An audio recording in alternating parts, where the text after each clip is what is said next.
बिस्मिल्लाहिर्रहमानिर्रहीम। तकरीबन 15-20 दिन से जो गैर एलानिया लोड शेडिंग शुरू हो चुका है, ये काबिल मुज़ाहमत है। यानी पहले तो ये था कि चलो 2.5 घंटे लोड शेडिंग होता रहा, 7.5 घंटे की लोड शेडिंग को आवाम बर्दाश्त करती रही।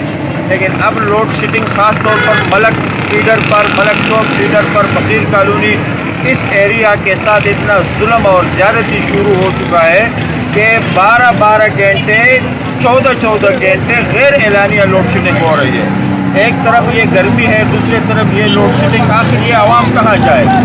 मैं के इलेक्ट्रिक से दरख्वास्त करता हूँ कि इख्तियारा इस पर नज़रसानी करें, ये लोड शेडिंग का दौरानिया कम कर दें और इस आवाम को थोड़ा सा रिलीफ दे दें। एक तो कोरोना की अजाब की वजह से लोग घरों में महसूर है, दूसरा लाइट नहीं है। आखिर ये आवाम जाए तो कहाँ जाए?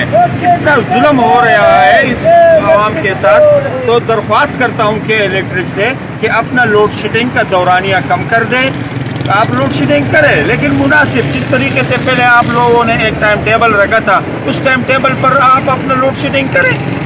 लेकिन ये गैर एलानिया लोड शेडिंग, 15 मिनट लाइट होगा, 2 घंटे नहीं होगा, 20 मिनट लाइट होगा, 1 घंटा नहीं होगा। ये एक अजाब में लोगों को डाला हुआ है। खुदारा इस अजाब से इस आवाम का छुटकारा करा दो। और खास कर 12 बजे